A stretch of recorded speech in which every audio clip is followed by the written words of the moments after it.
বৃষ্টি হোক বা রোদ, দুর্ভোগ যেন কোনোভাবেই পিছু ছাড়ে না। রাস্তা আছে কিন্তু চলার একদমই অযোগ্য। পশ্চিম মেদিনীপুরের যদুপুর গ্রামের ছবি যেন আরো একবার চোখে আঙুল দিয়ে দেখিয়ে দিল সেই বাস্তবতা। হাসপাতাল থেকে বাড়ি ফেরার পথ নেই, বাধ্য হয়ে অসুস্থ রোগীকে খাটিয়ায় করে প্রায় 1.5 কিলোমিটার পথ হাঁটতে হলো। পরিবারের সদস্যদের ক্ষোভে ফুঁসছে গোটা গ্রাম। এনে আরো বিস্তারিত কথা বলবো, টেলিফোন লাইনে রয়েছে প্রতিনিধি শুভ। শুভ, এই যে অবস্থা রাস্তার, রোগীকে খাটিয়ায় করে ফেরাতে হচ্ছে পরিবারের লোকেদের, প্রশাসন কেন কোনো রকম স্টেপ নিচ্ছে না? কি বলছে প্রশাসন? দেখো, এই চিত্রটা প্রথম নয়, এর আগে একাধিকবার আমরা দেখেছি পশ্চিম মেদিনীপুরের বিভিন্ন জায়গায়, কখনো সবং, কখনো দাসপুর, কখনো চন্দ্রকোনা। এই সার্বিক চিত্র যা দাঁড়াচ্ছে তাতে রাস্তার অবস্থা যেখানে দাঁড়িয়ে, যখন সরকার এবং স্থানীয় প্রশাসন প্রচার চালাচ্ছে পথশ্রীর প্রকল্পকে সামনে রেখে, সেই জায়গাতে দাঁড়িয়ে পথের খারাপ অবস্থার কারণে রোগীকে কখনো মারা যেতে হচ্ছে হাসপাতালে পৌঁছানোর আগেই, কখনো বা মুমূর্ষু রোগীকে কোনোভাবে নিয়ে যাওয়া হচ্ছে হাসপাতালে চিকিৎসার জন্য। গতকাল আমরা আবার দেখতে পেলাম পশ্চিম মেদিনীপুর জেলা চন্দ্রকোনা 2 নম্বর ব্লকের বসনছড়া গ্রাম পঞ্চায়েতের যদুপুর যে গ্রাম, সেইখানে যে রাস্তার দশা, তাতে অ্যাম্বুলেন্স তো দূরের কথা, বাইক পর্যন্ত ঠিক মতো যেতে পারে না। ফলে রোগীকে কখনো কাঁধে চাপিয়ে, কখনো স্ট্রেচারে করে কোনোভাবে এক জায়গা থেকে অন্য জায়গায় নিয়ে যেতে হচ্ছে। কিন্তু প্রশ্ন উঠছে, স্বাধীনতার এত বছর পরেও এই চিত্র কেন দেখতে হবে গ্রাম বাংলার মানুষদেরকে? বছরের পর বছর ধরে এই পথের যন্ত্রণা তাদের ভোগ করতে হবে। যখন সরকার একাধিকবার প্রচার চালাচ্ছে পথশ্রীর, যখন প্রতি বছর পথশ্রীতে অনুমোদন আসছে, তখন কেন এই সমস্যা ভোগ করতে হবে? স্থানীয় বাসিন্দারা জানাচ্ছে তারা একাধিকবার প্রশাসনের দ্বারস্থ হয়েছে, এমনকি তারা ভোট বয়কটের হুমকি পর্যন্ত দিয়েও কাজ কিচ্ছু হয়নি।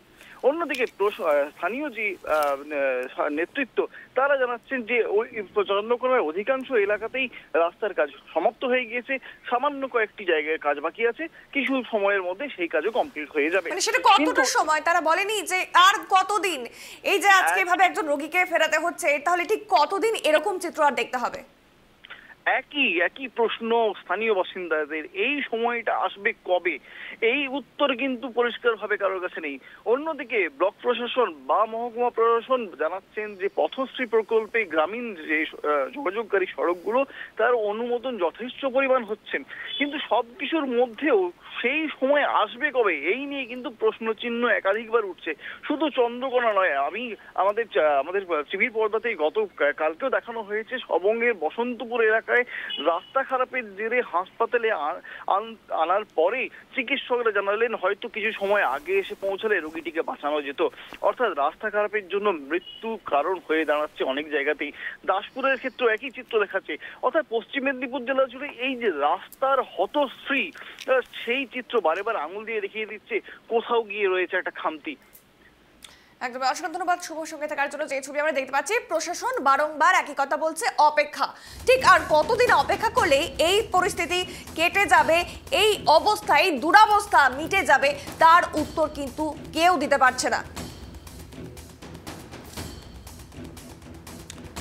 আমরা এবার জানিয়ে রাখবো যে ছবি ইতিমধ্যে দেখতে পাচ্ছেন পশ্চিম মেদিনীপুরের একটি গ্রামে, যেখানে রাস্তা একেবারে বেহাল, যেখানে একটু বৃষ্টি হোক বা রোদ, তাদের কিন্তু সেরকম কোনো কিছুই পাল্টাচ্ছে না। তার কারণ তাদেরকে এই রাস্তা দিয়ে যাতায়াত করতে হয়, সমস্যার সম্মুখীন হতে হয়, এবং তাদের বাড়ির রোগীদেরকে ঠিক এভাবেই হাসপাতালে নিয়ে যেতে হয় বা হাসপাতাল থেকে ফেরাতে হয়। যেই ছবি আবারও চোখে আঙুল দিয়ে দেখিয়ে দিচ্ছে প্রশাসনের ভূমিকা নিয়ে। আবার প্রশ্ন উঠছে প্রশাসনের ভূমিকা নিয়ে।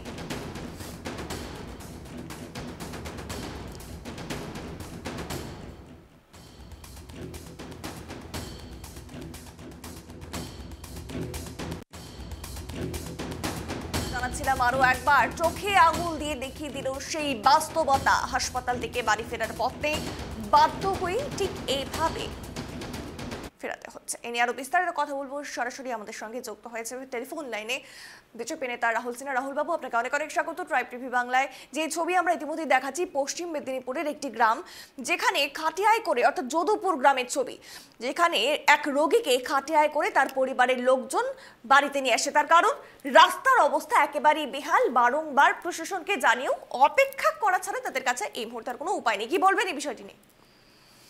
দেখুন, প্রত্যেক বছরই বর্ষা এলে বাংলার বিভিন্ন প্রান্তে রাস্তাঘাটের অবস্থা কি করুণ হয়, এই ঘটনাগুলো দেখলে বোঝা যায়।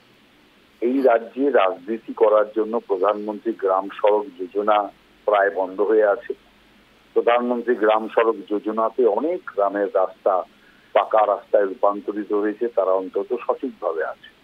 আর রাজ্য সরকার যে রাস্তাগুলো তৈরি করাতে চাইছে, কোনো কন্ট্রাক্টর রাজ্য সরকারের রাস্তা তৈরি করতে চাইছে না। তার কারণ যে সমস্ত কন্ট্রাক্টর জানে যে যেভাবে যে দালাল চক্র তৈরি হয়েছে, সেই দালাল চক্রের জন্য কোনো কন্ট্রাক্টর রাস্তা তৈরি করতে চাইছে না, যে কারণে আজকে রাস্তা তৈরি হচ্ছে না। মুরামের যেটুকু রাস্তা হচ্ছে সেই রাস্তাগুলো একদম সামান্য একটু মোরাম দিয়ে কোন রকমে তড়িঘড়ি রাস্তাটা পাশ করিয়ে নিচ্ছে, কিন্তু যেই একটা বর্ষা আসছে তখন সেখানে খাটালে পরিণত হয়েছে, যে কারণে আজকে রোগী হোক বা যে কোনো মানুষের হোক যাতায়াত একটা দুর্বিষহ হয়ে দাঁড়িয়ে। তবে রাহুল বাবু, আমরা যে ছবি দেখাচ্ছি এখানে দীর্ঘ বহু বছর থেকে, মানে বলা যেতে পারে স্বাধীনতার পর থেকে এই রাস্তা কখনো ঠিক হয়নি। বারংবার প্রশাসনকে বলে, অর্থাৎ সেখানকার স্থানীয় প্রশাসনকে বলে তারা বলছে যে অনেক কয়েকটি রাস্তা হয়ে গেছে, যেটা পথশ্রী প্রকল্পের আন্ডারে হচ্ছে। তবে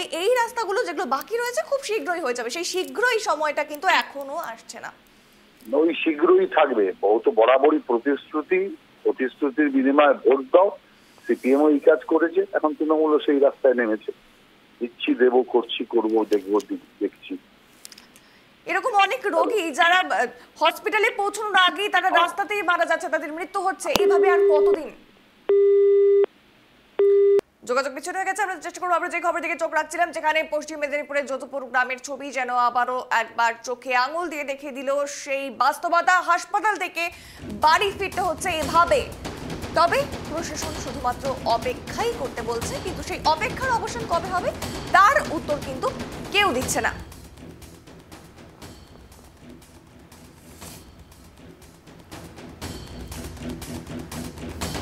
দেখতে পাচ্ছেন সেই রাস্তার অবস্থা, যেখানে একটুখানি বৃষ্টি হলে কি পরিস্থিতি হয়ে যায়। আর বৃষ্টি হোক বা রোদ, এই রাস্তা দিয়ে যে কোনো সময় চলাচল করাই কিন্তু বিপজ্জনক। আর সেখানে একজন রোগীকে, কেউ যদি অসুস্থ হয়, সেই রোগীকে কিভাবে নিয়ে যেতে হয় দেখতে পাচ্ছেন সেই ছবি। এই যে প্রতিচ্ছবি, আমাদের রাস্তার যে বেহাল অবস্থা, হঠাৎ একজন মানুষের কোমর ভেঙে গেছিল, তাকে 2 কিলোমিটার খাটিয়ায় করে নিয়ে এসে এখানে আবার গাড়ি করে হাসপাতালে নিয়ে যাওয়া হয়েছে। মানে কি অবস্থা! বিগত 15 বছর রাস্তার কোনো কাজ, উন্নয়নমূলক কাজ প্রশাসনকে বারবার জানিয়েও আমরা এর কোনো সুরাহা পাইনি। চেষ্টা চালিয়ে যাচ্ছি, বহুবার বিডিও অফিস গেছি, অঞ্চল অফিস গেছি, কোনোভাবেই আমরা এর সুরাহা করতে পারিনি। শুধু বন্যাতে নয়, এ তো বন্যাতে তো বাঁধ তো নদী লেভেলে, বাঁধ থেকে 1 ফুট উঁচে বাঁধ। বহুবার আমরা তো এর জন্য আবেদন করেছি, একদম বিডিও অফিস ঘেরাওয়ার চিন্তা ভাবনা আমরা করেছিলাম, কিন্তু কোনোভাবে কিছু হয়নি। বাচ্চারা স্কুল যেতে হলে সকালবেলা উঠলেই বাচ্চারা কাঁদছে, কিভাবে বাচ্চারা স্কুলে যাবে? মেন রাস্তা থেকে আমাদের গ্রাম প্রায় 2 কিলোমিটার, প্রায় এখানে 100 বসতি রয়েছে, যে কিভাবে যে মানুষ যাচ্ছে, কিভাবে তাদের জীবনযাপন হচ্ছে, এটা বোঝা মানে আমাদের কাছে বিরাট দুঃসহ ব্যাপার হয়ে